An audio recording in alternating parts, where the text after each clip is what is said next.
আসসালামু আলাইকুম, সবাই কেমন আছেন? আমি আলহামদুলিল্লাহ ভালো আছি। তো এই ভিডিওটা হচ্ছে 26 তারিখের ভিডিও। তো সেদিন হচ্ছে আমরা চিড়িয়াখানায় গেছিলাম। আর আমাদের যাইতে যেতে আসলে একটু লেট হয়ে গেছে। সকালে বের হওয়ার কথা ছিল, কিন্তু আমাদের বের হইতে হইতে প্রায় 12টা 1টা বেজে গেছিলো।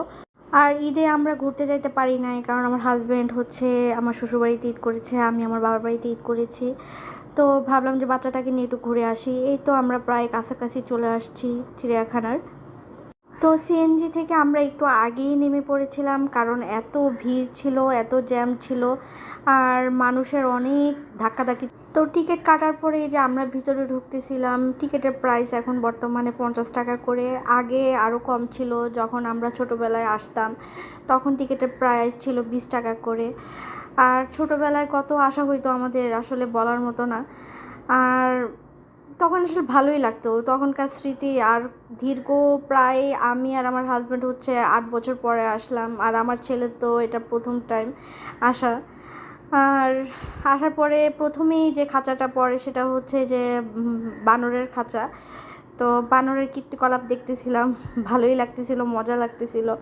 আর এখানে আসলে অনেক কিছু বোঝা যাবে না, কারণ হচ্ছে যে মানে খাঁচা দেওয়া তো, ভিডিওতে অনেক সময় ক্লিয়ার আসে না। এটা তো আমি সামনে থেকে ভিডিও করতে পারি নাই, অনেক দূর থেকে ভিডিও করা লাগতেছে। আর যতটুকু পারতেছি আপনাদেরকে দেখাইতেছি। তারপর দেখেন আমার ছেলের কাণ্ড, সে তো মানে হঠাৎ করে এরকম জিনিস দেখে তার মানে মাথায় হুঁশ নাই, এরকম অবস্থা। সে এটা দেখে ওইটা দেখে। তো এই যে এটা হচ্ছে মনে হয় সারস পাখি না কি পাখি জানি ছিল। তো সেটা তারপরে হচ্ছে আমরা এখানে আসছিলাম, এটা দেখতেছিলাম। তো এইটার পরে আসছিলাম আমরা বাঘ মামা দেখতে, কিন্তু বাঘ মামা তখন হচ্ছে ঘুমাচ্ছে, কারণ হচ্ছে এটা দুপুর টাইম, আমাদের আস্তে আস্তে দুপুর হয়ে গেছে। আর এখন ওরা হচ্ছে খেয়ে দিয়ে ঘুম দিছে। যতগুলা বাঘের খাঁচা দেখলাম সবগুলো এরকমই ঘুমাইতেছে, মানে ওরা হচ্ছে মনে হয় এই টাইমে ঘুমায়। আমাদের আসলে সকালে আসলে ভালো হতো, তখন সকালে আসাটাই আসলে বেটার, তখন প্রাণীগুলা মানে হাঁটাহাঁটি করে, ঘোরাফেরা করে।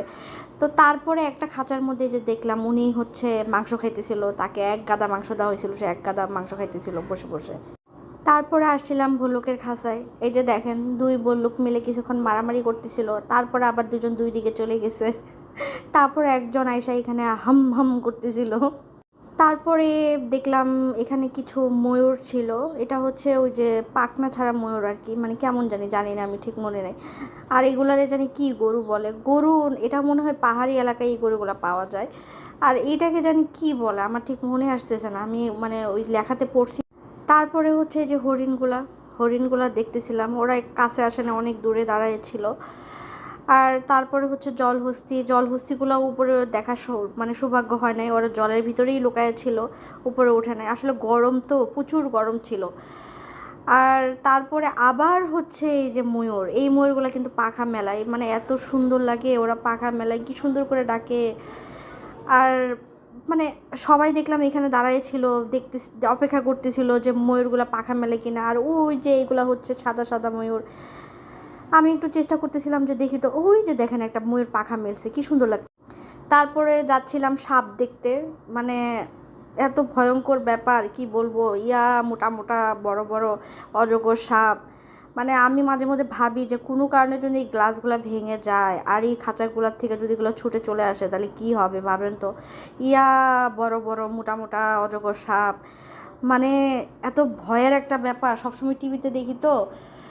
আর দেখলাম অনেকে অবাক হয়ে তাকায় আছে দেখতেছে। আর দেখলাম যে অনেকে কাঠি নিয়ে খোঁচাখুচি করতেছে, এটা একদমই করবেন না। মানে কখনো চিড়িয়াখানায় গেলে কখনো পশু পাখিকে এইভাবে কাঠি দিয়ে বা কোনো কিছু দিয়ে খোঁচাখুচি করবেন না, এটা খুবই খারাপ একটা ব্যাপার। আবার অনেকে দেখি খাবার দেয়। আচ্ছা, পশু পাখির জন্য যে খাবার, সেটা কি ওদের মানে করবে? ওদের কি মানুষের খাবার কি পশু পাখিরা খাইতে পারে বলেন তো? এই কাজগুলো দেখি অনেকে করে, এটা একদমই করবেন না। তারপর আমরা চিড়িয়াখানার একদম শেষ মাথায় চলে আসছিলাম, এখানেও মানে অনেক কিছু ছিল, আমি এখানে একটু ভিডিও করতেছিলাম। আর সব কিছু ভিডিওতে দেখানো মানে যাবে না, এই কারণেই, কারণ ভিডিও বিশাল বড় হয়ে যাবে। এত বড় চিড়িয়াখানায় এত এত প্রাণী আছে যে দেখিয়ে শেষ করা যাবে না আসলে।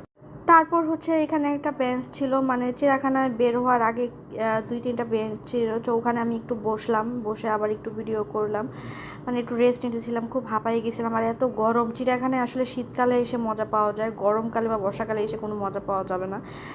আর তারপর আমরা এই যে বের হয়ে চলে যাচ্ছিলাম, এটা হচ্ছে বের হওয়ার রাস্তা, আর এদিক দিয়ে চলে যাচ্ছিলাম। আর ওখানে কি জানি একটা প্রাণী ডাকতেছিল, আমরা আবার সবাই ওদিকে তাকাইছিলাম, মানে এদিক দিয়ে যারাই যাচ্ছিল তারাই তাকে তাকে দেখতেছিল। তো এই তো আমরা গেটের কাছাকাছি চলে আসছি, মানে এখন বের হয়ে যাচ্ছি, এখন সন্ধ্যা টাইম হয়ে গেছে, চিড়িয়াখানা বন্ধ। এই তো বের হওয়ার পরে আমি আবার বাইরে অনেক কিছু মানে বিক্রি করতেছিল, সেগুলো আবার একটু ভিডিও করলাম। আর এখন আমরা বাসায় চলে যাব, কারণ এত গরম, এত হাঁটাহাঁটি করছি, খুবই টায়ার্ড লাগতেছিল, খুবই ক্লান্ত লাগতেছিল। আর তারপরে হচ্ছে আমরা একটা রিক্সা নিয়ে বাস স্ট্যান্ডে গিয়েছিলাম, ওখান থেকে আমরা সোজা বাসায় চলে গিয়েছিলাম। এই তো, সবাই ভালো থাকবেন, আল্লাহ হাফেজ।